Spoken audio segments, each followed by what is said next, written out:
नमस्कार, आप सभी लोगों का स्वागत है। आज इस फिर से हिंदू लॉ की क्लास में इलाहाबाद विश्वविद्यालय परिवार की पेज पर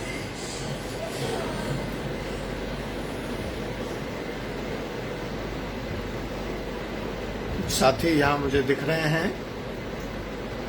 बाकी लोग भी शीघ्रता से ज्वाइन कर लें यहाँ पे, ताकि क्लास को समय से शुरू किया जा सके। Good evening Krishna Sahu ji, welcome to this class. Good evening Varun Pathak जी,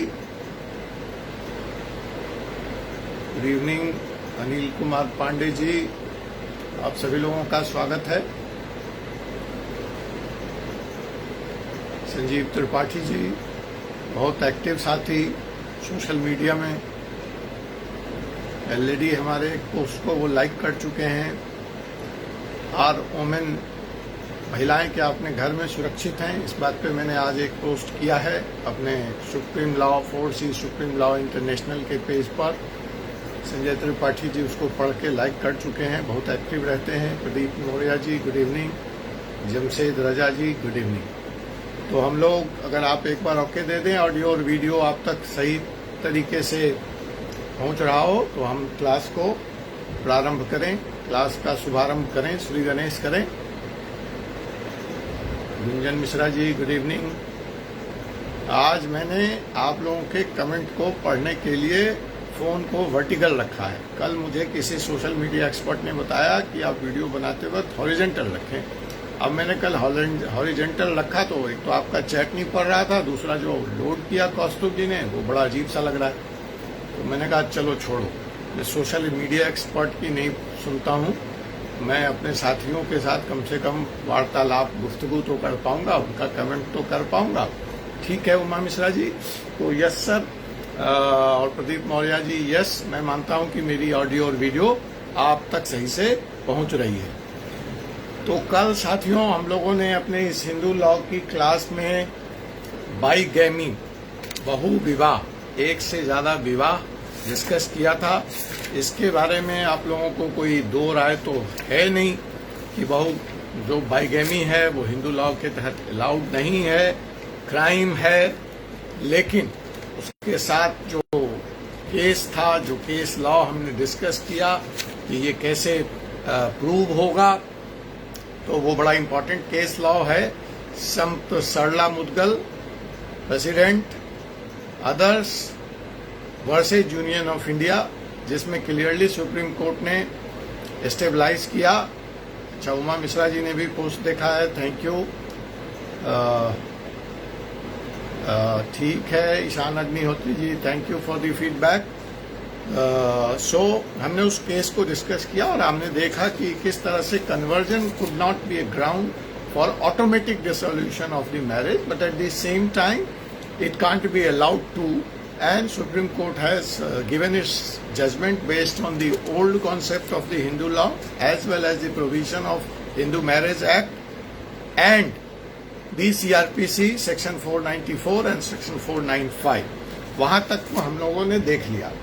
जो अब सवाल है या जो मुद्दा है जो कल हम शुरू कर पाए थे, वो ये है कि जब एक पुरुष स्पेशली सेकंड मैरिज करता है, या तो वो इस फैक्ट को छुपाता है कि उसकी शादी हुई है, या वो झूठ बोल के करता है, तो वो जो सामने वाला व्यक्ति है जिससे वो शादी करता है, जो उसकी सेकंड मैरिज है, उसका क्या कसूर?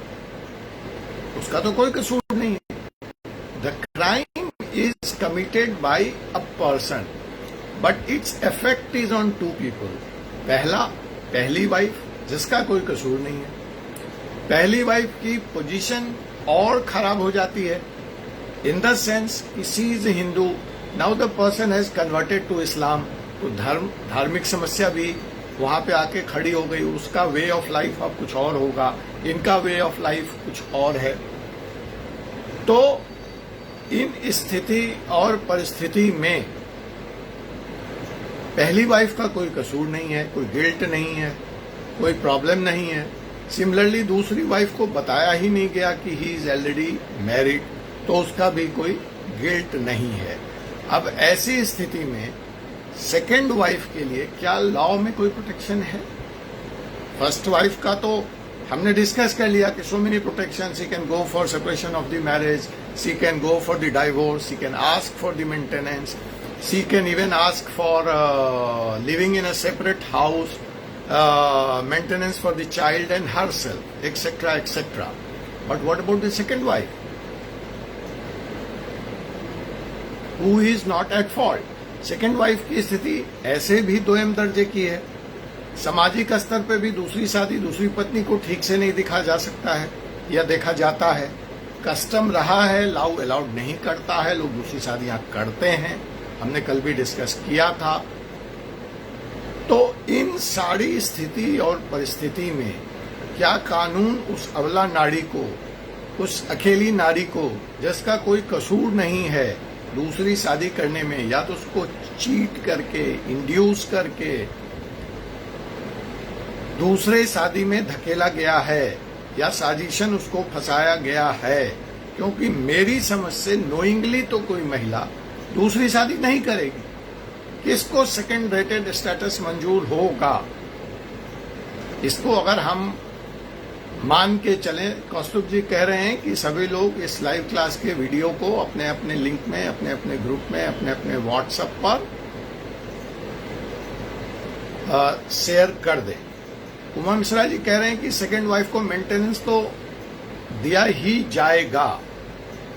इतना कंक्लूसिव तरीके से और इतने आसान तरीके से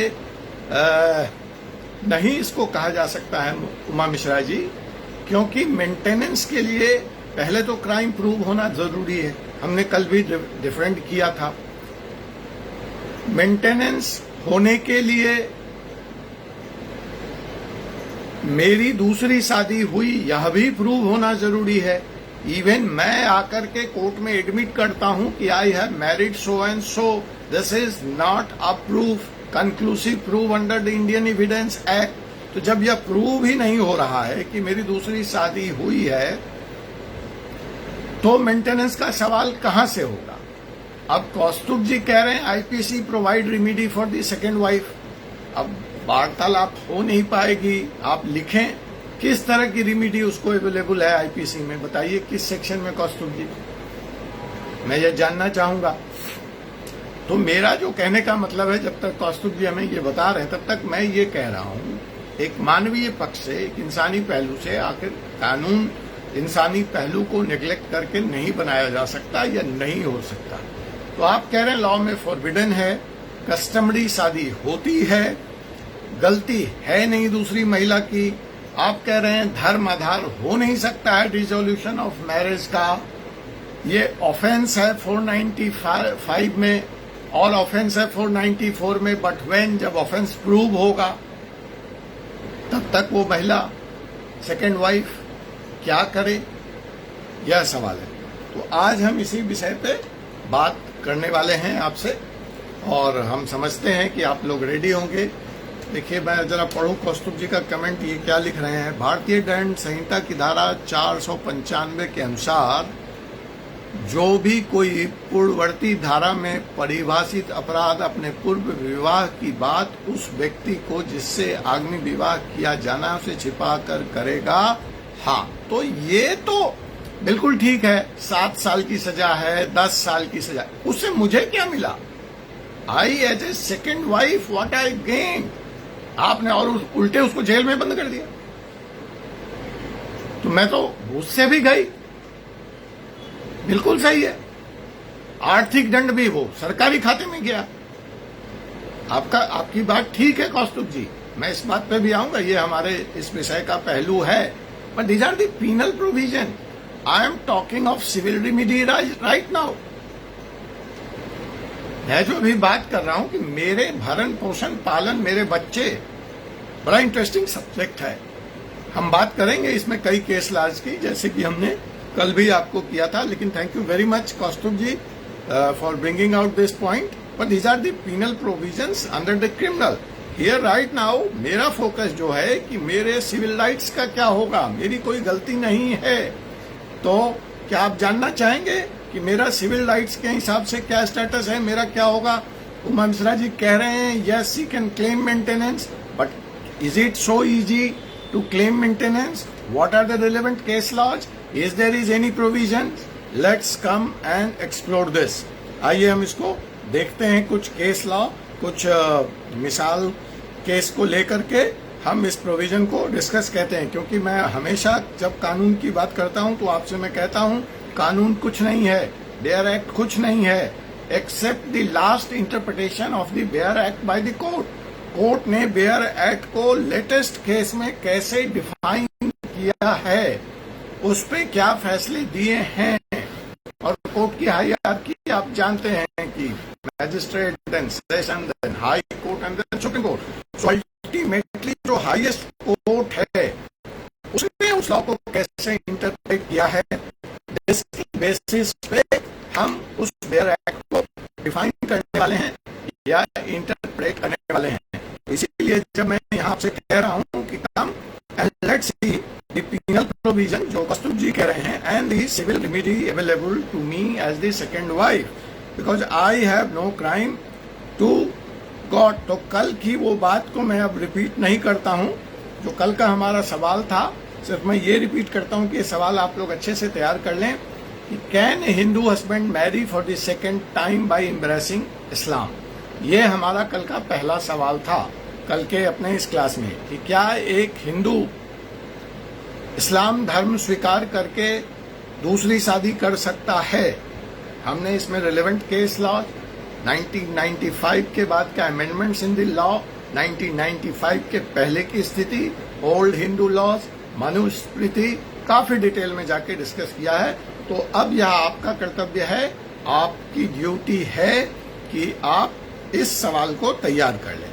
आज का जो हमारा सवाल है आप लिख लें, लिखना चाहें रिकॉर्ड कर रहे हैं, जैसे भी आपको ये लाइव वीडियो उपलब्ध होता है, कि what are the rights of the second wife. Second wife के राइट्स क्या हैं with reference to bigamous marriage in India. हाँ, मैं क्वेश्चन, कौन वाला क्वेश्चन आप रिपीट करने कह रहे हैं, कल वाला या आज जो अभी हम पढ़ने जा रहे हैं? चलिए मैं दोनों ही रिपीट कर देता हूं। कल का सवाल था कि क्या ये objective as well as subjective दोनों में, कि क्या एक हिंदू अपना धर्म बदल करके दूसरी शादी कर सकता है। यह सवाल था कल का, जो हम लोगों ने कल विस्तार से डिस्कस किया था। जो लोग क्लास में नहीं थे या जिनको नहीं समझ में आया है, तो लाइव वीडियो है, वो अपलोड कर देते हैं यूट्यूब पे कौस्तुभ जी। लेकिन वो बार बार ये कहते हैं कि यूट्यूब पे वीडियो अपलोड करने का मतलब नहीं है कि आप लाइव क्लास में रहें। मैं भी ये कहता हूं कि क्लास में आना, उपस्थित होने मात्र से 50% आपका काम हो जाता है, आपकी तैयारी हो जाती है। आप सुनते हैं, दूसरे दिन रिवाइज कर लेते हैं, तो 75% आपका काम हो जाता है, और एक दिन गैप करके आप फिर सुन लेते हैं, रिवाइज कर लेते हैं, तो यू आर 100% डन। ठीक है, तो पहला सवाल तो कल ये था कि क्या एक हिंदू पुरुष को दूसरी शादी की इजाजत है अगर वो मुस्लिम धर्म स्वीकार कर लेता है। ऐसा अक्सर होता है, देखा गया है समाज में, इसलिए ये सवाल था। आज का जो प्रश्न है कि बायोगेमस मैरिज, बहु विवाह में की प्रथा में, कस्टम्स में, सिस्टम में जो दूसरी पत्नी है उसके क्या हक और हुकूक हैं, उसके क्या राइट्स हैं। हम अभी राइट्स की बात कर रहे हैं, हम पेनल प्रोविजंस की बात नहीं कर रहे हैं। What are the civil rights of the second wife does law, because वो बेचारी है, वो अबला है हर तरह से, समाज में उसको आप मान्यता भी नहीं दे रहे हैं, इज्जत भी नहीं दे रहे हैं, सेकंड सिटीजन का स्टेटस है, कानून में लेक्टिमेसी भी नहीं है, उस कानून को उस शादी की मान्यता भी नहीं है। तो ऐसे हालात में क्या कानून उस नारी के पक्ष में कहीं खड़ा नजर आता है, ये सवाल है हमारा। तो आइए हम इस सवाल को constitutional provision and civil rights provisions में देखते हैं कि ऐसा है या ऐसा नहीं है। अगर है तो वो हम कैसे प्राप्त कर सकते हैं, और अगर नहीं है तो क्या इस तरफ कानून को सोचने की आवश्यकता है, क्या हमारे नीति निर्माताओं को सोचने की आवश्यकता है। क्योंकि मैं बार बार कह रहा हूं, what is the fault of second wife, you have protected the first wife, but what is the fault of the second wife, वो भी समाज का अंग है। आप उसको ऐसे कैसे अकेले छोड़ सकते हैं, ये हमारा सवाल है। क्योंकि मैं बार बार एक ही प्रीमिसेस पे अपनी बात बेस्ट कर रहा हूं, और वो प्रीमाइस ये है कि जानते बूझते कोई गड्ढे में नहीं गिरेगा, जानते बूझते कोई कुएं में नहीं गिरेगा। तो कहीं ना कहीं उसके साथ चीटिंग हुई है, उसके साथ फ्रॉड हुआ है, उसको इंड्यूस किया गया है, उससे ये बात छुपाई गई है कि यह व्यक्ति ऑलरेडी शादीशुदा है। आप समाज में आए दिन इस तरह के केसेस देखते हैं, मैट्रिमोनी.com पे, शादी.com पे, जहां लोग अपना फेक प्रोफाइल बना के डाल देते हैं और अपनी पहली शादी छुपा करके वो किसी दूसरी महिला से शादी करते हैं और उसकी जिंदगी को खराब करते हैं। ठीक है, क्राइम प्रूव हो जाएगा तो उसको आप जेल भेज देंगे, 7 साल 10 साल आर्थिक दंड लगा देंगे कौस्तुभ जी, लेकिन वो तो पीनल प्रोविजन है। क्राइम प्रूव होने के बाद की स्थिति है, बाईगेमी प्रूव करना टफ है। मैं बार बार कल आपको बता चुका हूँ, बाईगेमी का कंप्लेन करने का राइट सिर्फ और सिर्फ वाइफ के पास है, सुओ मोटो एक्शंस नहीं हो सकते, इत्यादि इत्यादि। सो मेरा जो इस सवाल का अभिप्राय है, यहाँ ये जो सवाल है, सवाल आपसे ये जानना चाहता है कि आर्थिक रूप से समाज या कानून उस दूसरी स्त्री के साथ, उस दूसरी महिला के साथ खड़ा है या नहीं खड़ा है। Am I clear now? Should I move? सवाल आपको स्पष्ट हो गया? आपने कहा था कि सवाल को रिपीट कर दीजिए, तो मैंने सवाल को रिपीट कर दिया। देखिए, इस बारे में कोई विवाद नहीं है। अब तक आप लोग इस बात से बिल्कुल सहमत हो चुके हैं कि जहां तक सिविल सेकंड मैरिज का सवाल है, by various provision now it is proved for beyond, कहीं से कोई शक शुबा रहना ही नहीं चाहिए कि ये इलीगल है। बट है, प्रथा है, लाइव है, इस बात से भी इनकार नहीं किया जा सकता। लॉ बहुत क्लियर है कि सेकंड मैरिज, लॉ भी स्वीकार करता है कि सेकंड मैरिज इंडिया में प्रिवलेंट है। तो ऐसी स्थिति में हम अगर बात करें ऐतिहासिक पृष्ठ में, तो जब हिंदू एक्ट 1955 आया, तो हिंदू एक्ट के सेक्शन 5 में एक कंडीशन क्या था वाइड मैरिज का, एक कंडीशन क्या था कि शादी वैलिड हो। उसका कंडीशन, अगर आप लोग बेयर हेड लाए हैं तो निकाल लीजिए, निकाल के रेफर कीजिए और पढ़िए। ठीक है, बेयर एक्ट अगर आप लाए हैं तो निकालिए और निकाल करके पढ़िए। एक कंडीशन क्या था? एक कंडीशन ये था सेक्शन 5 में कि for a marriage to be valid neither party should have a spouse living at the time of marriage. शादी के वक्त दोनों में से किसी के भी शादी नहीं होनी चाहिए। ठीक, स्टेबलाइज। यहां पर अब एक प्रश्न पूछता हूं आपसे, सब्जेक्ट यही रखूंगा लेकिन एक प्रश्न दे रहा हूं, सोचते रहिए, लिख लीजिए। अब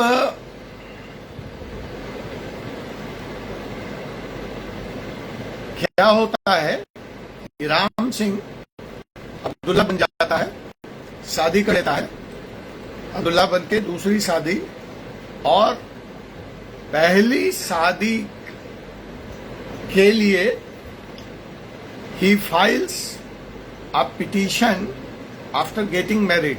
सेकेंड मैरिज में पहली शादी के डिसोल्यूशन के लिए, डाइवोर्स के लिए हिंदू मैरिज एक्ट में पिटीशन लगाता है। आज की तारीख में अब्दुल्ला है, इस्लाम को फॉलो करता है, वह अपनी पहली पत्नी से डाइवोर्स चाहता है और वो पिटीशन लगाता है हिंदू मैरिज एक्ट में। Is it technically legally correct और इज इट रॉन्ग? क्योंकि धर्म परिवर्तन के बाद नया धर्म, नया पर्सनल कानून उस पर लागू होगा। तो अब अगर मैं अब्दुल्ला हूं और मुझे डाइवोर्स चाहिए तो किस कानून के तहत मिलेगा? This is for you to ponder, for you to think about it. ठीक है, अभी हमारा ये विषय नहीं है। तो हम अगर हिस्टोरिकल पर्सपेक्ट में अपने लॉ के हिसाब से अगर देखते हैं, तो अपना क्या था कि भैया ये तो वैलिड नहीं हो सकती है शादी, बिकॉज दोनों में से दोनों के दोनों अविवाहित होने चाहिए जिस दिन उनकी शादी हो रही है। दूसरा कंडीशन क्या था अगर हम ओल्ड लॉ को देख सकते हैं तो महिलाओं के ऊपर तो कंप्लीट बाढ़ था, वो दूसरी शादी नहीं कर सकती हैं। पुरुषों को इजाजत थी, प्रोवाइडेड उसकी पहली पत्नी का देहांत हो चुका है या उसकी पत्नी की तबीयत खराब रहती है, वो बच्चे पैदा करने की स्थिति में नहीं है, इत्यादि इत्यादि। लेकिन उस पर भी आके जब ब्रिटिश राज आया तो रोक लगा दी गई कि ऐसा कोई प्रोविजन नहीं होगा। तो एज हम वैदिक टाइम की बात करें तो monogamy was the rule of the law. वैदिक लॉ हमसे ये अपेक्षा रखता था, ये ऐसी अपेक्षा करता था कि हम एक ही शादी करेंगे, but at the same time side by side this provisions existed. वो जहां पे ये दो छूट थी, कस्टम्स में कहीं कहीं, ये तो लॉ के हिसाब से ब्रिटिश लॉ बैन कर दिया, अपनी हिंदू मैरिज एक्ट ने बैन कर दिया। कस्टमरी भी, कस्टम के हिसाब से भी एक केस हमारे देहांत में आता है, दृष्टांत में आता है, जहां कस्टमरी भी हमारे जो सामाजिक प्रथा थी उसके तहत भी सामाजिक दूसरी शादी हमें अलाउड नहीं थी। वो केस क्या था जिसमें ये स्टेबलाइज हुआ?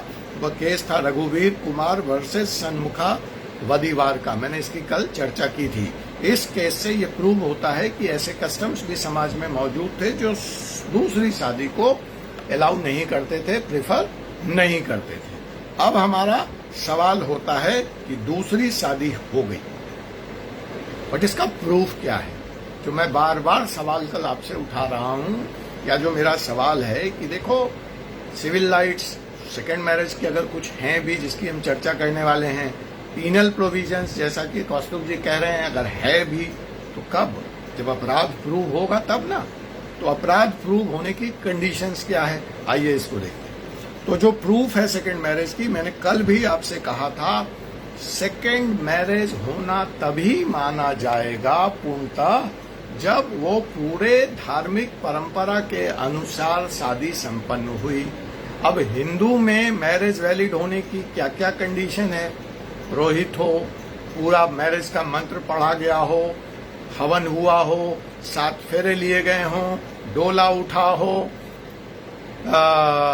7 वचन लिए गए हों, इत्यादि इत्यादि। इसका सारा प्रूफ होने के बाद ही यह शादी प्रूव मानी जाएगी। यहाँ पे इंडियन एविडेंस एक्ट की अगर हम बात करें तो यह भी स्पष्ट हो जाता है साथियों कि मेरा admission would also not act as an evidence, conclusive evidence नहीं माना जाएगा। इसके आधार पे दूसरी मैरिज होना नहीं मान लिया जाएगा। इसमें आगे मैं आपसे एक केस की चर्चा करूंगा जिस केस से यह भी प्रमाणित होता है कि अगर हमने कोई पार्टी की है, कोई हुजूम लगाया है, कोई बैंड बाजा, कोई तमाशा खड़ा किया है, तो उसका भी प्रूफ, सेलिब्रेशन को भी प्रूफ नहीं माना जाएगा। प्रूफ क्या करना है? सप्तपदी हुई हो, डोला उठा हो, कन्यादान हुआ हो, पुरोहित है, मंत्र पढ़े गए हों। वीडियो क्लियर है। ये लाइट मुझे आज पता नहीं क्यों तंग कर रहा है बार बार। अगर वीडियो क्लियर है बिना लाइट के तो मैं क्लास को कंटिन्यू रखूं। हाँ, यहाँ कोई लिख रहे हैं सप्तपदी हुई हो, इत्यादि इत्यादि। ठीक है। अब हाँ जी जी जी, बिल्कुल आप लोग सही लिख रहे हैं, सप्तपदी हुई हो, मतलब वो सारे प्रूफ, हिंदी रिचुअल्स जो हैं उसको अगर हम शॉर्ट में कह दें, हमने वो 4-5 कंडीशंस बता दिए। ठीक है। तो अब सवाल है, ये जब तक प्रूव नहीं होगा तब तक मेरा दूसरी शादी होना प्रूफ नहीं मानी जाएगी। मैंने आपको यह भी कह दिया कि मेरा admission would also not act against me, मेरे खुद का स्वीकृति भी प्रूव नहीं माना जाएगा। मैं इसमें आगे आपसे केस की बात करूंगा। दोनों का साथ रहना भी प्रूफ नहीं माना जाएगा कि वो मेरी पत्नी है। अगर आप वहां मेरे यहाँ छापा भी मार दें, मेरा फोटो भी खींच लें, मेरी वीडियो भी बना लें, तो this is in the eyes of the law not prove that she is my wife and I am yes Ishan. All ritual should be done. This is very good, you guys are understanding it perfectly. अब बिल्कुल सही समझ रहे हैं। सारा के सारा दारोमदार मैं कंफ्यूज करने की आपको कोशिश कर रहा हूं और मैं करूंगा ताकि आपकी अंडरस्टैंडिंग बिल्कुल क्लियर हो जाए कि आप अगर मेरी वीडियो भी बना लेंगे जाके कि मैं वहां अपनी दूसरी पत्नी के साथ रह रहा हूं, वैसे मैं रह नहीं रहा हूं, माफ करना आप लोग। ठीक है। नहीं तो मेरी पत्नी बाहर है, वो अभी मेरा बैंड बजा देंगी। ठीक है, ये क्लास है भाई, मैं अपना ही, हम लोग लॉ में फर्स्ट पर्सन में रिप्रेजेंट करते हैं, इसलिए I am using that technique here also. ठीक है, तो अगर आप ऐसा भी कुछ मुझे कर देते हैं तो that is not a conclusive proof against me. So अब हम यहाँ से आगे करते हैं। अगर हम कौस्तुभ की बात, 1 मिनट से भैया, अब लाइट अब जा रही है, मैं छोड़ देता हूँ। आप लोगों को दिख रहा है तो अच्छी बात है, नहीं दिख रहा है तो मुझे इन्फॉर्म कर देना। तो अब अगर आप मुझे प्रोसिक्यूट कराना चाहते हैं अंडर सेक्शन 494, जैसा कि कौस्तुभ जी का इरादा है, तो आपको प्रूव करना पड़ेगा। HMA में तो कोई रिलीफ नहीं है, लेकिन यस, कौस्तुभ जी राइट हैं कि हमको 494 IPC इन्वोक करना पड़ेगा आपके खिलाफ, और फिर under 494 penal code preceded by a declaration obtained under the provision of Act, that second marriage is void. 494 invoke कराने के लिए भी एक डिक्लेरेशन चाहिए दैट ये जो दूसरी शादी है ये void है। Then only this 494 can be invoked. पहले उस महिला को जो मेरे खिलाफ 494 इन्वोक करना चाहती है, वो आके एक डिक्लेरेशन देनी पड़ेगी उसको कि उसकी दूसरी शादी अवैध है। तो पहली स्वीकृति उस विक्टिम से ही आनी है। ऐसे भी लीगली देखिए इस डिक्लेरेशन का कोई मतलब नहीं है, in the sense because you know second marriage is void, is voidable. तो ऐसे हालात में, लेकिन कल को आप मैरिज को चैलेंज ना करें, 494 भी इन्वोक कर दें और उधर शादी के वे स्टेटस को चैलेंज कर दें, तो इस बात के लिए आपको एक हलफनामा कोर्ट में देना पड़ेगा कि आप स्वीकार करती हैं कि आपकी शादी अवैध है। उसके बाद आप 494 सेक्शन को इन्वोक करती हैं। Second marriage must be legally valid marriage so as to come within the mischief of section 494। अगर ऐसा नहीं है, ऐसी डिक्लेरेशन नहीं है, तो आप ये प्रूव करके आइए कि सेकेंड मैरिज पूरी रिचुअल के हिसाब से हुई थी, तभी तो चीटिंग 494 आप बुक करेंगे। जो वर्ड सोलेमनाइज है, देखिए एक ही वर्ड इसमें, संपन्न होना, solemnize, this is the only word which the court is going to Kaustubh कह रहे हैं मेरा एक भी करने का इरादा नहीं है। अरे भाई बच्चे, हम लोग आपको खुश नहीं रहने देने वाले हैं। आप अकेले अकेले कैसे खुश रहेंगे? आप चिंता मत करो, आपके खिलाफ गंभीर साजिश आपके सीनियर कर रहे हैं। आप बहुत दिन बचोगे नहीं, ठीक है? हम लोग अरे दूसरों को कैसे खुश देख सकते हैं? हाँ, सब एक साथ रहेंगे, ठीक है? तो चलिए, ये हंसी मजाक भी थोड़ा क्लास में चलता रहना चाहिए ताकि आपका मन लगा रहे। तो मैं जो यहाँ पे कह रहा था कि जो सारा फोकस है वो जो है फोकस वर्ड सोलेमनाइज पे है, संपन्न होने पे है, और संपन्न होने की स्थिति परिस्थिति क्या है मैं आपको बता चुका हूँ। तो इसीलिए अगर हम सोलेमनाइज वर्ड पे बहुत ज्यादा फोकस है, अगर ऑक्सफोर्ड डिक्शनरी की मीनिंग को मान लें कि सोलेमनाइज का मतलब क्या है, दैट अनलेस द मैरिज, उसमें जो मैंने पहले ही कह दिया कि marriage has to be perform as well as celebrated, दोनों होना चाहिए। शादी भी हुई, मैं चुपके से घुस के कहीं आर्य समाज मंदिर में शादी कर लिया हूं, तो that is not the only proof that marriage has to be celebrated. I must have thrown some party, people have come, I attended my party, वो भी प्रूफ आपको देना पड़ेगा।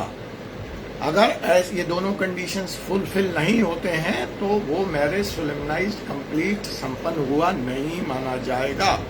तो इसीलिए it is essential for the purpose of section 17 of the act, जिसमें आप section 494 apply करना चाहते हैं, कि शादी संपन्न भी हुई हो और प्रॉपरली सेलिब्रेट भी हुई हो। सिर्फ सेरेमनी या सिर्फ रिचुअल सेक्शन 17 या सेक्शन 494 को प्रूव नहीं करती है। So this is one condition for proof of the second marriage. अब सवाल दूसरा कंडीशन क्या है? दूसरा कंडीशन 494 इन्वोक करने के लिए या मैरिज को इलीगल प्रूव करने के लिए ये है कि दोनों में से एक पार्टनर अलाइव होना चाहिए। अगर जिस व्यक्ति ने दूसरी शादी की है उसका पति या पत्नी की मृत्यु हो चुकी है तो फिर यहाँ लॉ में एक लूप होल है। I can not be held guilty for the bigamy, I can not be held guilty for my second marriage. So the other condition for section 494 to be proven or section 17 is to be proven that the partner must be alive. अगर मेरी पहली शादी से पति या पत्नी में से मृत्यु हो चुकी है या मेरी पहली शादी by a decree of divorce dissolve हो चुकी है, either of the two is true, then I am not the guilty of second marriage.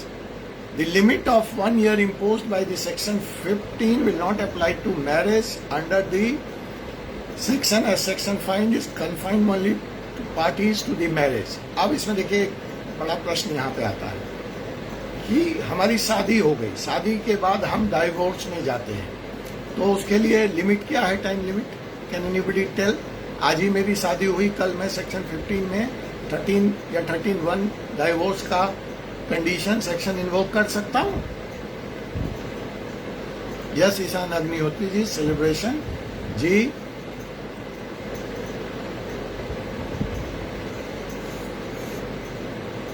बताइए, आज ही मेरी शादी हो गई तो मैं कितने दिन के बाद अपनी शादी से संबंध? Yes, very good Alok ji, after 1 year. But यहाँ in this case there is an exception.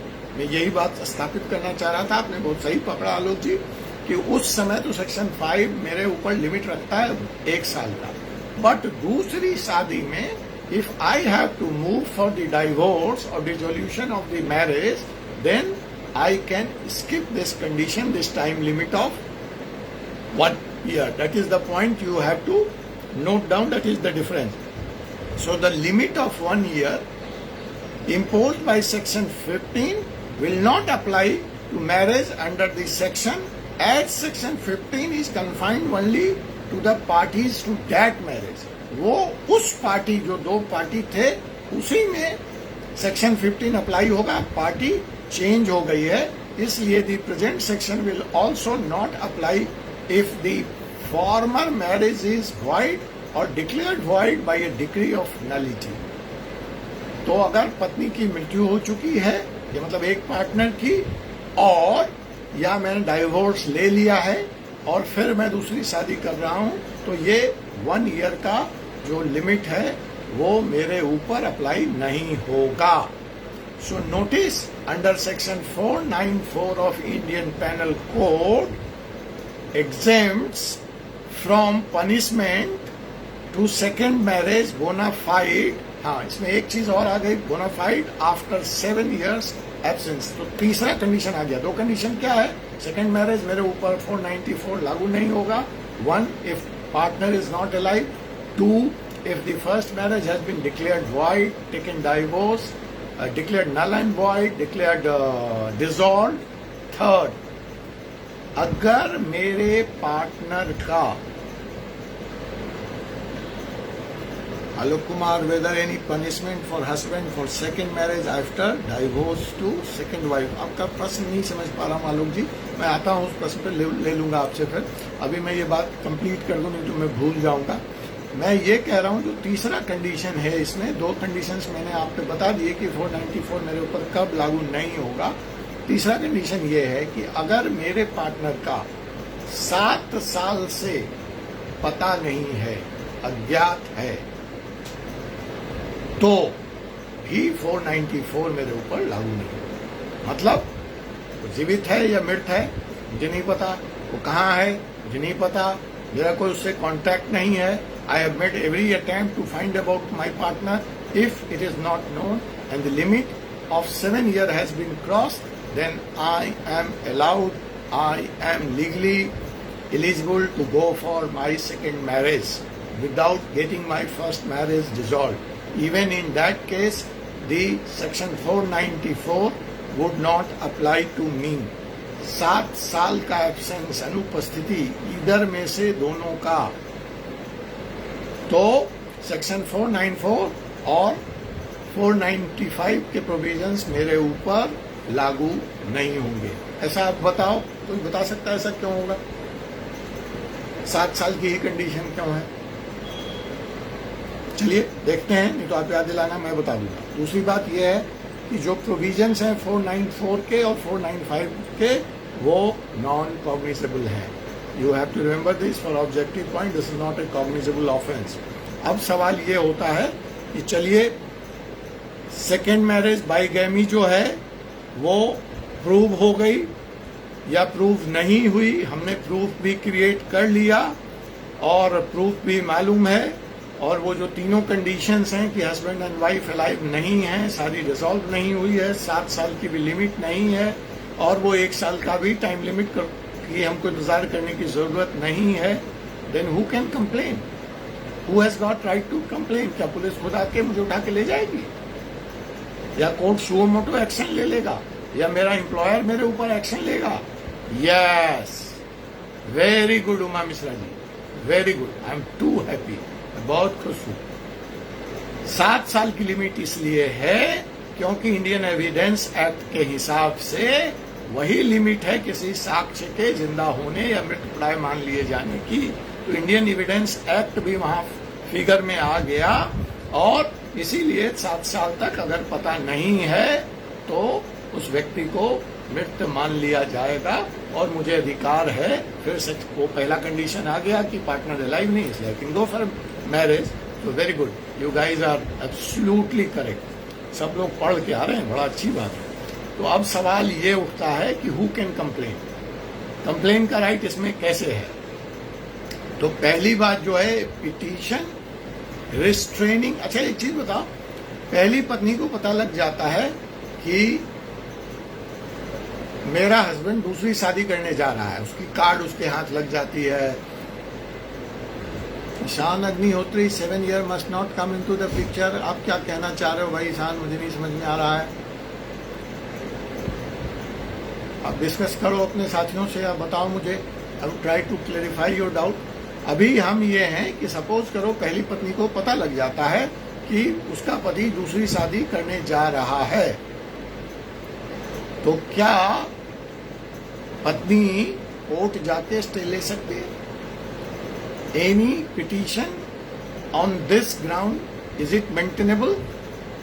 Anybody here?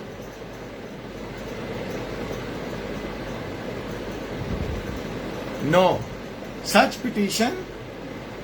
I am going merely on the exemption or with the proof that my husband is going to get married to the second marriage, and he should be restrained to do so, is not maintainable in the court of the law.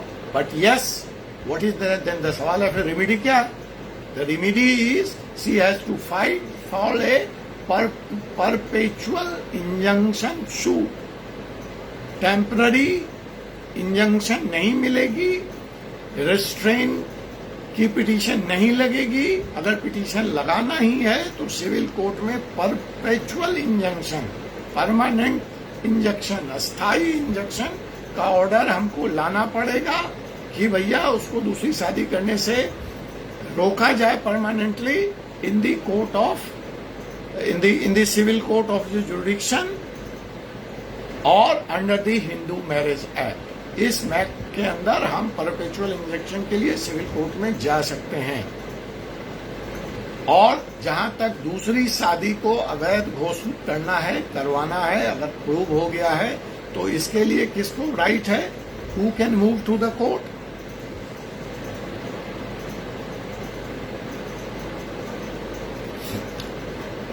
Who can move to the court?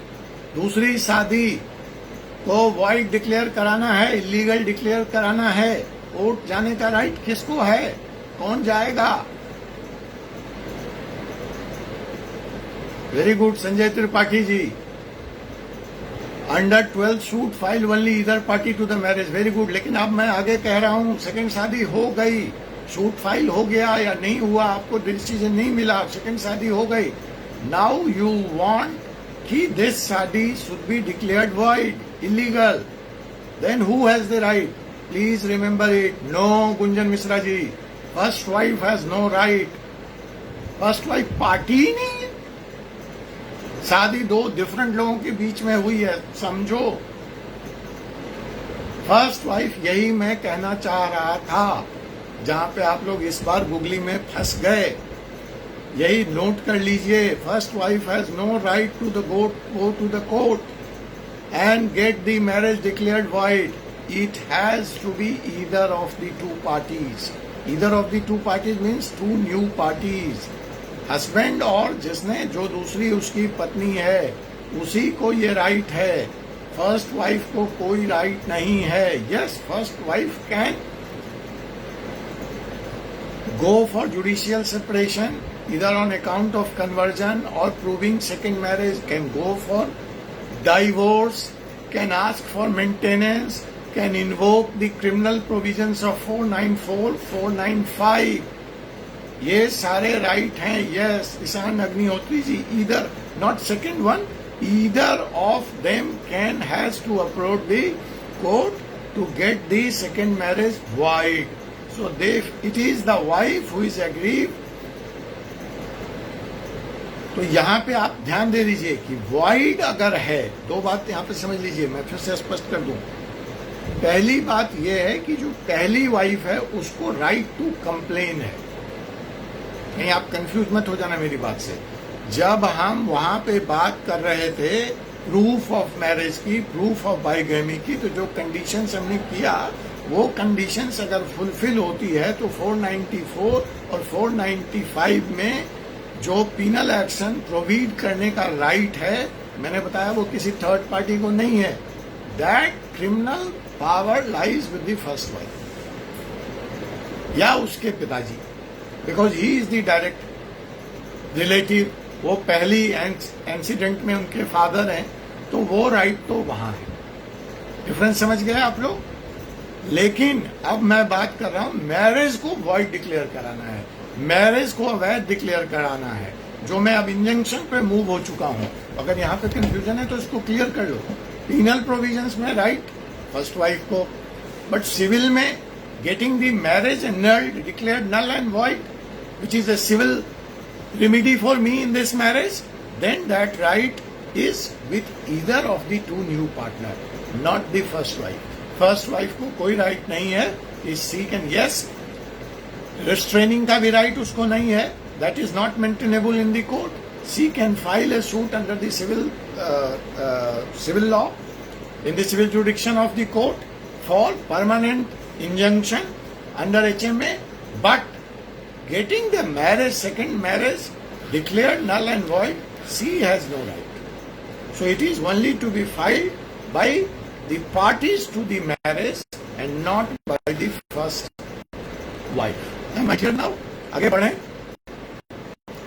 अब चलिए, ये bigamy का अपराध हो गया. Penal provision 494 हमने देख लिया. अब आइए हम हिंदू मैरिज के हिसाब से सिविल रेमेडी को हम देख लेते हैं, ले लेते हैं.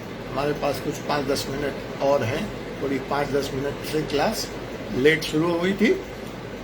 तो जब हिंदू मैरिज एक्ट 1955 आया, तो आपको याद है कि सेक्शन 5 में one of the condition for a marriage to be valid is that either party should not be married at the time of the marriage.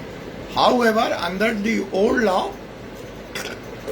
There was a bar on women. महिला के ऊपर तो प्रतिबंध था कि वो दूसरी शादी नहीं कर सकती है, लेकिन हस्बैंड को, मतलब पुरुष को यह इजाजत थी कि वह दूसरी शादी कर सकता है. तो 1955 के इस एक्ट के आने के बाद दोनों इक्वल फुटिंग पे आ गए और दोनों में से किसी को भी यह इजाजत नहीं थी. फिर क्या होता है कि जब तक 1955 का जब ये एक्ट आया, तो कुछ स्टेट्स ने past law preventing the second marriage or the system of bigamy or this polygamy for the husbands also, and that got included as a basic principle in the Hindu Marriage Act 1955. After 1955 के इस act के बाद और section 11 Hindu marriage act में invoke होने के बाद दूसरी शादी जो है which came to be declared as null and void. ठीक है, section Hindu marriage act 1955 and section 11 of Hindu marriage act आने के बाद दूसरी शादी बिल्कुल नल एंड वॉइड डिक्लेयर्ड हो गई। ये हमने अभी क्रिमिनल प्रोविजन की, अब हम हिंदू मैरिज एक्ट के बारे में बात कर रहे हैं। आप डिफरेंस को समझना। अब यहां पे क्या होगा इसका, वो सारी बातें आप याद रखना कि भाई दूसरी मैरिज प्रूव होने के कंडीशंस क्या क्या हैं, मैं उसको रिपीट यहाँ पे नहीं कह रहा हूँ।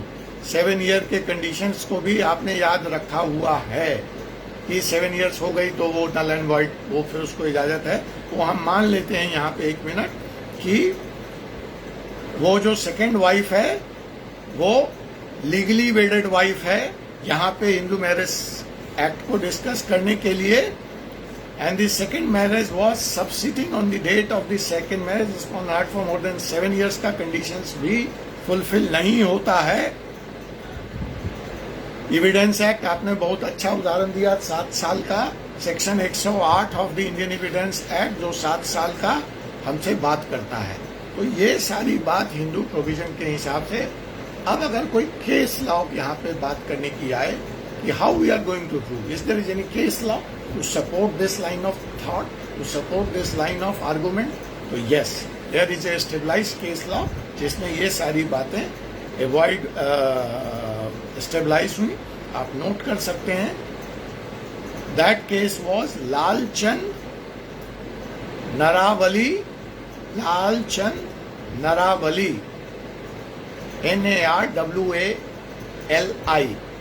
NARWALI versus Mahant Ram Roopgir. इस केस में क्या हुआ, यह बात क्लियरली स्टेबलाइज हो गई कि second marriage is void even if it is not declared void. मुझे जो यहाँ पे एक बात आई कि जो सेकेंड मैरिज को वॉइड डिक्लेयर कराना है, जो हमने अभी ऊपर बात की, ध्यान दीजिएगा, हमने क्या कहा कि सेकेंड मैरिज को अगर वॉइड डिक्लेयर कराना है तो ये राइट दोनों नई पार्टियों को है, पहली पत्नी को नहीं है, ये हमने कहा। अब मैं उसका उल्टा बता रहा हूं, आप समझ लो। That is the provision of the law. मेरी ये बात हमेशा याद रखना, law is nothing but the last interpretation. So law क्या कहता है, वॉइड डिक्लेयर करने का राइट दोनों को है, नए को, और हमने तो शादी की है तो हम क्यों जाएंगे, वो भी क्यों जाएगी, पहली पत्नी को राइट है नहीं, तो वो कभी वॉइड डिक्लेयर नहीं होगा। So court is not going to remain silent witness to this lacking in the law. So there was a case in the court. The case was Lalchand Narawali versus Mahant Ram Roopgir. इस केस में court ने ये stabilise कर दिया suo motu कि कोई जरूरी नहीं है कि किसी तीसरी पार्टी को आके सेकेंड मैरिज को वाइड डिक्लेयर कराना ही पड़ेगा, तभी वो वाइड माना जाएगा, तभी वो अवैध माना जाएगा, तभी वो इलीगल माना जाएगा। कोर्ट ने यह मान लिया कि अगर पहली शादी प्रूवन है तो दूसरी ऑटोमेटिकली वाइड है, अलग से कोई स्टेप लेने की जरूरत ही नहीं है। So law, I told you what is the law, but what is the ground situation, what is the actual situation, what is the second marriage is suo motu considered to be void, which is the case law. How we can say with so much confidence is that case is Lalchand Narawali versus Mahant Ram Roopgir, which established, which stated, which decided that the second marriage is void even if it is not declared void. A third party interested in the marriage, the first wife, can also get the second marriage declared and null and void. इस case ने court के उस provision को उल्टा कर दिया, जहां पे लॉ ये कहता है फर्स्ट वाइफ को राइट नहीं है। 2 डिसीजन, 2 रिलीफ दिए कोर्ट ने। पहला relief even if it is not declared void, it is considered to be void in the eyes of the law. Second relief, it granted third party, that is the first wife, the right to go to court to get this marriage declared void. So the law and the exception to the law and the decision, the interpretation of the law. Very important case law, Lal Chand Narawali versus Mahant Ram Roopgir. 5 minute और ले लें, आपका time cross हो चुका है। तो एक case law और बता के, बड़ा इंपॉर्टेंट है, फिर हम अगली क्लास में आपसे मिलेंगे। यही सवाल हमारा कंटिन्यू रहेगा। आप लोग 5 मिनट और हैं? कोई तो हाँ बोलो यार, सब सो गए इतनी जल्दी क्लास में?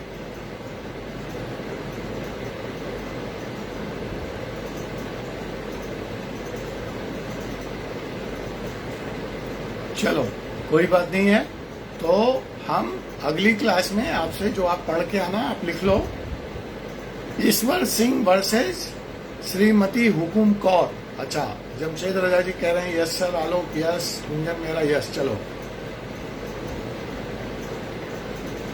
उमा मिश्रा कह रहे हैं सर यदि कोई पार्टी जानबूझकर 2 शादी करते हैं, आपका सवाल ऊपर चला गया।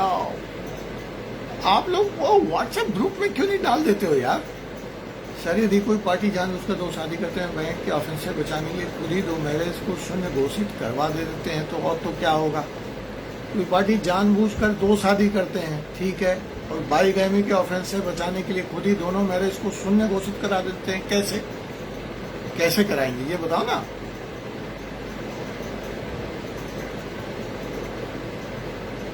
और ये स्पष्ट सी बात है, 1 मिनट के लिए मैं मान लेता हूं माँ जी आपकी बात को, कि अगर वो ऐसा कर लेता है तो जब शादी ही नहीं हुई तो अपराध का है। जब उसने पहली पत्नी को भी डाइवोर्स दे दिया और तो दूसरी को भी डाइवोर्स दे दिया, तो लिव इन रिलेशन में ऐसे ही रहो ना, फिर शादी करने की क्या जरूरत है? और अगर शादी हो गई है फिर छोड़ना है तो डाइवोर्स दे के छोड़ दिया, तो फिर तो वो फ्री विल है ना। फिर तो कल को वो पत्नी अंडर मैरिज जो उसके राइट्स हैं ईदर ऑफ दी पत्नी का, वो कोई भी क्लेम नहीं कर पाएगी। मुझे नहीं लगता कोई पत्नी इस बात की इजाजत देगी, और जब उसको इजाजत देनी ही है, रजामंदी है, तो फिर दूसरी को शादी करने की क्या जरूरत है? चलो पहले से तो हो गया। तो आओ इस केस पे आओ, ईश्वर सिंह वर्सेज सम हुकुम कौर। बड़ा इंटरेस्टिंग केस है, आप लोगों को मजा आएगा। AIR 1965। इसमें अपोजिट पार्टी, ये बिल्कुल हिंदू लॉ पे बेस्ड है, जो भी हमने प्रोविजंस डिस्कस किया है लॉ का, उसी लॉ पे मैं बात कर रहा हूँ। आपने लॉ के विपरीत एक डिसीजन भी मैंने आपको बता दिया, लालचंद नरवाली वर्सेज महंत राम रूपगीर का। अब इसी केस के और रंग देखो, इस लॉ के और रंग देखो, in the eyes of the practical decisions by the court. तो दूसरा रंग कहाँ देखने को मिलता है? ईश्वर सिंह वर्सेज सम हुकुम कौर, AIR 1965। इसमें जो अपोजिट पार्टी है श्रीमती हुकुम कौर, वो अंडर सेक्शन 488 CRPC अपने पति के खिलाफ एक एप्लीकेशन फाइल करती है। Section 488 CRP against the appellant was her husband, जो उनका पति है, दैट उनका जो पति है उसको नेग्लेक्ट कर रहा है, उसकी देखभाल नहीं कर रहा है, और उसका जीवन यापन जीविकोपार्जन कठिन है। इसलिए कोर्ट इस बात का निर्देश दे, 488 फॉर मेंटेनेंस होता है, इस बात का निर्देश दे कि उसका पति उसको गुजारा भत्ता, मेंटेनेंस अलाउंस दे। अब जब कोर्ट के पास यह मामला आया, तो जो एप्लीकेंट था, जो उसका हस्बैंड था, यहाँ पे ईश्वर सिंह, उसने यही डिनाइड कर दिया कि उसने कभी श्रीमती हुकुम कौर से शादी की थी। इंटरेस्टिंग। पत्नी कह रही है मुझे गुजारा भत्ता दिया। तो उमा मिश्रा जी, आपके सवाल से कहीं न कहीं ये केस लॉ टच कर रहा है। ये शून्य घोषित करा दिया। अरे कराया नहीं, एडमिट ही नहीं कर रहा है, तो शून्य ही है वो, कराने की क्या जरूरत है? वो कह रहा है मेरी शादी नहीं हुई, चाहिए आप कर लीजिए, क्या कीजिएगा मेरा। तो यहाँ पे ईश्वर सिंह ने वही स्टैंड ले लिया। मान लेते हैं कि पहली शादी को वो शून्य डिक्लेयर कर रहा है, और उसने कहा कि मेरी तो कभी हुकुम कौर जी से, हुकुम कौर बीवी जी से शादी ही नहीं हुई, इसलिए गुजारे भत्ते का सवाल ही कहाँ से उठता है। I am not going to give her any kind of monthly allowance for the maintenance. अब जो दूसरी पार्टी थी संत हुकुम कौर ने, उसने वो सारे साक्ष्य प्रस्तुत किए कोर्ट में before the learned magistrate and held that marriage of the applicant with the opposite parties has been established. उसने शादी होना साबित कर दिया. Therefore, जब शादी होना साबित हो गया तो यह भी एज पर द लॉ गुजारा भत्ता कोर्ट ने तय कर दिया 15 रुपए पर मंथ का. 1965 बहुत होता था 15 रुपए. आज की तारीख में आपको थोड़ा लग सकता है, but 1965 15 rupees was a big money. तो उसने 15 रुपए का गुजारा भत्ता, he is liable to pay her maintenance at the rate of ₹15. लेकिन जो ईश्वर सिंह थे उन्होंने इस मामले को चैलेंज कर दिया सेशन कोर्ट में. सेशन कोर्ट ने मैजिस्ट्रेट साहब के फैसले को उल्टा कर दिया और ईश्वर सिंह की बात मान ली कि उसकी शादी कभी भी हुकुम कौर से हुई ही नहीं थी. अब देखिए सेशन कोर्ट ने क्या ग्राउंड लिया. The session court, the revision petition was filed in the session जज and the order passed by the magistrate was set aside by the session court. क्यों? Because जो श्रीमती हुकुम कौर थी, जो ये तो स्टेबलाइज कर रही थी, देखना बहुत ट्विस्ट आएगा इसमें और बहुत मजा भी आएगा आपको. ध्यान से सुनना, इधर उधर भटकना मत, नहीं तो नहीं समझ में आएगा. फिर से रिपीट कर दे रहा हूं. केस क्या है? ईश्वर सिंह वर्सेस संत हुकुम कौर, AIR 1965. हुकुम कौर ने कोर्ट में गुजारा भत्ता की एप्लीकेशन डाली under section 488 saying I am legally wedded wife of Ishwar Singh, इसलिए ये मेरी देखभाल नहीं करता, इसलिए मेरे को भत्ता, गुजारा भत्ता इससे दिलवाया जाए. जब कोर्ट मैजिस्ट्रेट के सामने आया तो ईश्वर सिंह ने कहा मैंने कभी हुकुम कौर से शादी ही नहीं करी, जब मेरी शादी ही नहीं हुई तो मैं गुजारा भत्ता क्यों दूं. मैजिस्ट्रेट साहब ने हुकुम कौर के बात को मान लिया. जब उसने वो सेरेमनीज, रिचुअल्स, फेस्टिवल, सेरेमनी, वो सारे कंडीशंस के साक्ष्य कोर्ट के सामने प्रस्तुत कर दिए तो 15 रुपए महीने का गुजारा भत्ता लर्नेड मैजिस्ट्रेट साहब ने इस केस में ग्रांट कर दिया. Ishwar Singh challenge this, filed a revision petition in the session court. Session court ने मैजिस्ट्रेट साहब के फैसले को उल्टा कर दिया और गुजारा भत्ता देने से मना कर दिया और ईश्वर सिंह के इस तर्क को मान लिया कि उसने कभी हुकुम कौर से शादी की ही नहीं, जबकि कोर्ट के सामने सेलिब्रेशन के, रिचुअल्स के, विटनेस के, गांव के, गवाह के सारे तथ्य साक्ष्य मौजूद थे. है इंटरेस्टिंग केस. ऐसा क्यों हुआ? क्योंकि कोर्ट के सामने एक नया फैक्ट आया. वो नया फैक्ट ये था कि जो बीवी हुकुम कौर है उनकी एक शादी पहले भी हो रखी थी. जब वो ईश्वर सिंह के साथ शादी कर रही थी उस समय उनकी एक शादी पहले से भी थी और उनका जो वो प्रीवियस हस्बैंड है, जो पहला पति है ब्रह्मपाल, वो एलाइव था, वो जीवित था. अतः दूसरी शादी लीगल नहीं मानी जाएगी.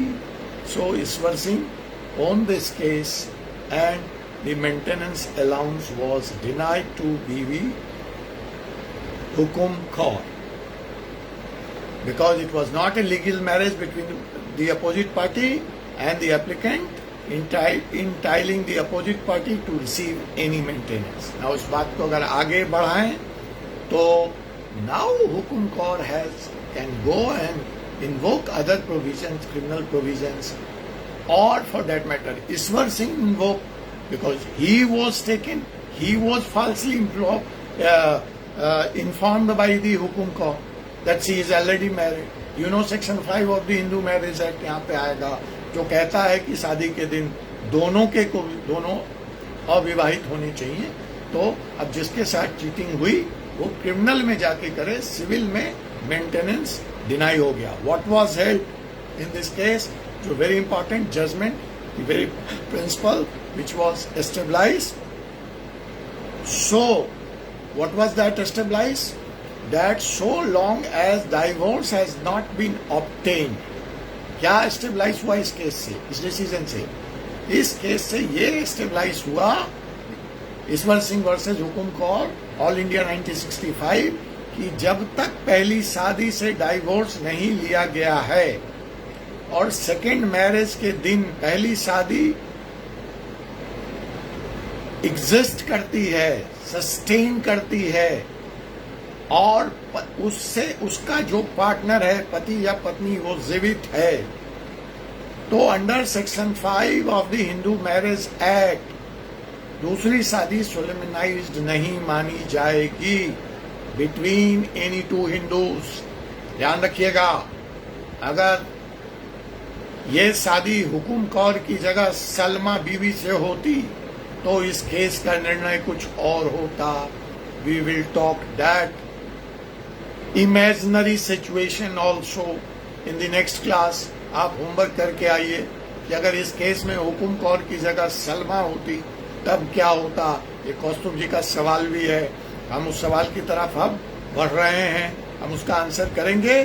सो has to be solemnized, 2 conditions has to be fulfilled for second marriage. So in this instant case, the previous husband of the opposite party was still alive, Mr. Brahmpal, and therefore the second marriage with the applicant, even it is held to be taken place with all the proof, is wholly illegal despite all the evidences and cannot give any right for the maintenance to the applicant. 2 things were established. Am I clear? ठीक है. Then इसके opposite एक case अगली class में बात करेंगे, Trailokya Mohan versus state of Assam, AIR 1960. आज बस यहीं तक. अगर आपका कोई सवाल है, कोई टिप्पणी है, कोई फीडबैक है, तो मैं यहाँ आपके साथ बना हुआ हूँ, आप मुझे दे सकते हैं. आप लोग कोई कैमरे पे आके कोई बात करना चाहते हैं तो वह भी आपका स्वागत है. आप मुझे रिक्वेस्ट भेजिए, मैं आपको कैमरे पे ले लेता हूँ और आप अपनी बात वहां के कह सकते हैं. तो क्लास को थोड़ा ये बोलिए, कौन कैमरे पे आना चाहते हैं, कुछ कहना चाहते हैं? Thank you. आपके ये जो कमेंट्स हैं यही मेरे को ऊर्जा देती है. ईशान अग्निहोत्री जी, गुंजन मिश्रा जी, थैंक यू. कोई कैमरे पे आके कोई बात कहना चाहता है तो उसका भी स्वागत है. आप मुझे बोलिए, मैं जोड़ दूंगा. अदरवाइज आप सबका बहुत बहुत धन्यवाद और आज मैं यहीं आपसे विदा चाहूंगा. कौस्तुभ जी, आप कुछ कहना चाहते हैं अपने साथियों से? कैसा चल रहा है आपका class?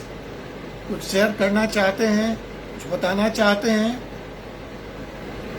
Thank you Uma ji. सब कैमरा से आइए, कोई कैमरे पे नहीं आना चाहते. आस्था, आप कैमरे पे आना चाहते हो? यस सर का क्या मतलब समझो? अच्छा, आलोक गुड नाइट कह रहे हैं. चलो, अब आलोक जी ने गुड नाइट कह दिया. कल ये आलोक जी थे, मुझे याद रहता है. हाँ, तो इन्होंने कहा था सर हमें डिटेल में ही पढ़ना है. मैं तो ये पोर्शन स्किप करने वाला था. मैंने कहा आओ थ्योरी पढ़ते हैं. तो आलोक जी ने कहा नहीं सर हमें डिटेल में पढ़ना है. मैंने कहा भाई 8-10 क्लास फिर मैं यहीं खींच दूंगा, इतने केस लाओ. उन्होंने कहा हमें चिंता नहीं है सर, आप यही पढ़ाओ. चलो, आप सब लोगों को अच्छा लगा और आलोक जी ने हम सबको अंदर से वो क्या कहते हैं ट्रिगर किया कि हम इसको डिटेल में जाके पढ़ें. इसमें और है, अभी बहुत मजा आने वाला है. अभी तो मैं वो अभी मिथ खत्म करने वाला हूँ लव जिहाद का, और वो भी मिथ खत्म करने वाला हूँ कि हिंदू ही मुसलमान बनता है, मुसलमान हिंदू नहीं बनता है. इन सारी चीजों पे बात होगी. देखो, मेरा पॉलिटिक्स से कुछ मतलब नहीं है. हम सब कानून के अध्येता हैं, हम कानून के मनीषी लोग हैं. हम कानून के दायरे में रह के कानून की बात करेंगे जितना इंटरेस्टिंग होंगे. यहाँ हमारा धर्म, राजनीति, इससे कुछ लेना देना नहीं. एक सजेशन मुझे और देना, आगे ये चैप्टर क्या आप चाहते हो, स्पेशली कौस्तुभ आप मुझे व्हाट्सएप पे बता देना कि अभी तक हम हिंदू लॉ की बात कर रहे हैं. मुझे आपके जुडिशियल एग्जाम के दृष्टिकोण से वो इम्पोर्टेंट नहीं लगता है, क्योंकि मैं जब भी पढ़ाने बैठता हूँ ना आपको, तो मैं दो ही एंगल मेरे दिमाग में रहता है कि आप जुडिशरी कैसे क्रैक करो, और दूसरा अगर खुदा न खास से प्रैक्टिस करनी पड़ जाए तो इतना मसाला दे दूं कि you are a very good advocate. ठीक है, बहुत गैप है, अच्छे एडवोकेट की बहुत जरूरत है। लोग कहते हैं लिटिगेशन टफ है, बहुत मुश्किल है, पेशा बड़ा कठिन है। मेरे को तो यार उल्टा लगता है। मेरे को तो लगता है अगर आपके पास नॉलेज है और आप मेहनत करने को तैयार हो, बहुत गैप है। एक तरफ बहुत बड़े बड़े एडवोकेट हैं, एक तरफ बहुत छोटे छोटे हैं, बीच में कोई है ही नहीं। तो जो बड़े के लिए गैप हो सकता है कि आप for one hearing 25 lakh 50 lakh आप लेना चाहते हो, हरीश साल्वे जी की तरह, कपिल सिब्बल जी की तरह, वहां के लिए स्ट्रगल हो सकता है, या उस पर मुझे अभी कमेंट करने का राइट नहीं है, मैं वहां नहीं पहुंचा हूं। लेकिन जो बीच की गैप है, 50,000 पर हियरिंग, 1 लाख पर hearing, 1.5 lakh filing high court में, सुप्रीम कोर्ट में, वहां तो बहुत गैप है, बहुत स्कोप है। हाँ, वही ईशान अग्निहोत्री जी, मैं आप ही के सवाल पे आ रहा हूं। पता नहीं आप लोग मेरा मन पढ़ लेते हो यार। तो मैं जो कह रहा हूं, अगर तुम कहोगे तो मैं जब आगे इसको बात करूंगा कि what is the effect of conversion on marriage and divorce, जिसमें लव जिहाद वाली बात भी आएगी, जिसमें स्पेशल मैरिज भी आएगा। तो अगर आप मुझे कहोगे तो I am ready. Islamic way में उसका क्या इम्पैक्ट होगा, I am ready to discuss. You know Parsi law is different law, Parsi law में उसका क्या इफेक्ट होगा कन्वर्जन होने से। मतलब इंटरेस्टिंग है एग्जाम के पॉइंट ऑफ व्यू से। वास्तव में यार एक काम कर भाई, मेरे को ना नेट पे सवाल नहीं मिल रहा है, मेरे को ना यहाँ मिलेगी नहीं दिल्ली में मुझे इलाहाबाद जुडिशरी की कुछ किताबें, तो मुझे कुछ क्वेश्चन बैंक या कुछ किताब भेजने की व्यवस्था कर। मैं कल आपसे फोन पे बात करता हूँ। तो लेकिन यहाँ पे बहुत बढ़िया उमा जी, बहुत बढ़िया। क्यों सस्पेंड कर दिया?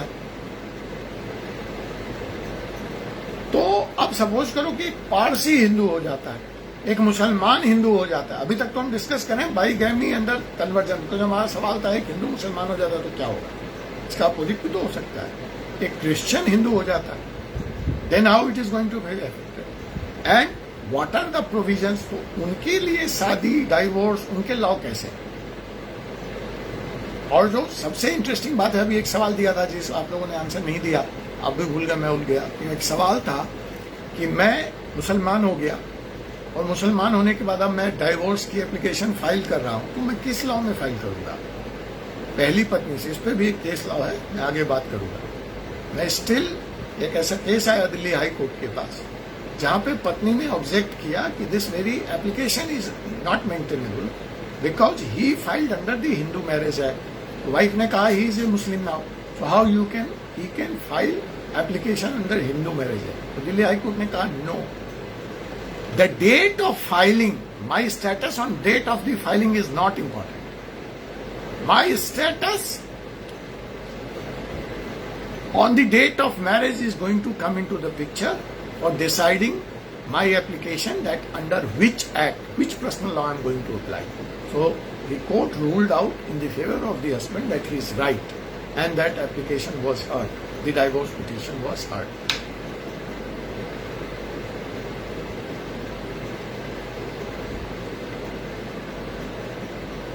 मुझे नहीं समझ में आ रहा है उमा जी आप क्या कह रहे हो। आप अगर ग्रुप में हो वहाँ मेरे को मैसेज कर दो, मैं वहाँ रिप्लाई कर दूंगा। पर्सनल मैसेज पे कर दो, मैसेंजर पे कर दो, कॉस्ट्यूम से नंबर ले लो। वैसे भी मेरा नंबर सार्वजनिक है। मेरी वेबसाइट है www.drajaypandey.com, वहाँ भी नंबर उपलब्ध है, वहाँ से संपर्क कर लो। ठीक है, मुझे आपका सवाल समझ में नहीं आ रहा है, तो मैं जो यहाँ पे बात कह रहा था आपसे कि अगर आप चाहते हो कि how this provisions will play in context of Islamic law, in context of Christianity, in context of Parsi law, then thank you. आपके पास नंबर है तो सवाल अलग से मुझे टेक्स्ट कर दीजिए, कल मैं देखता हूँ how I can help you, how I can answer your question. तो I am ready to refer side byes, I am not going to go in to detail but if you want me to refer side wise, I can refer you side wise. Otherwise जो captain है, जो इस programme के host हैं, that is mister Kaustubh Tripathi, and his command and his order for me is to teach you Hindu law, that too from the judicial exam perspective. So मैं फौजी आदमी हूँ. मैं पहले इलाहाबाद विश्वविद्यालय ज्वाइन करने से पहले मैं इंडियन एयरफोर्स में था, और वो छोड़ के मैं इलाहाबाद विश्वविद्यालय आया था. तो हमें डिसिप्लिन में रहने की, उस परिधि में रहने की बड़ी शिद्दत से ये आदत है, और आप लोगों को भी ये आदत अपनानी चाहिए. तो आप अपनी जो टीम है आपकी, कौस्तुभ जी जो आपके लीडर हैं, उनसे बात करो, कमांड चेंज करो. तो I can refer to those laws, otherwise we will continue on Hindu law. Okay, thank you. Yes, बिल्कुल नंबर देंगे, क्यों नहीं दोगे? आप सब मेरे विश्वविद्यालय के जूनियर हो, आप सब मेरे भाई बहन हो, क्यों नहीं नंबर देंगे यार? है, कोई भी दिल्ली आओ, कभी फोन करो, मिलो. मैं इलाहाबाद आऊंगा, आप सबको इकट्ठा करूंगा, ठीक है? हाँ, मेरा कोई सीनियर होगा तो उसका नंबर मुझे पहले दे देना, फिर मैं कॉफी और बंद मक्खन के पैसे उससे दिलाऊंगा. अगर सब जूनियर हुए तो कोई बात नहीं, तब कॉफी और बंद मक्खन मेरी तरफ से, ठीक है? Thank you very much.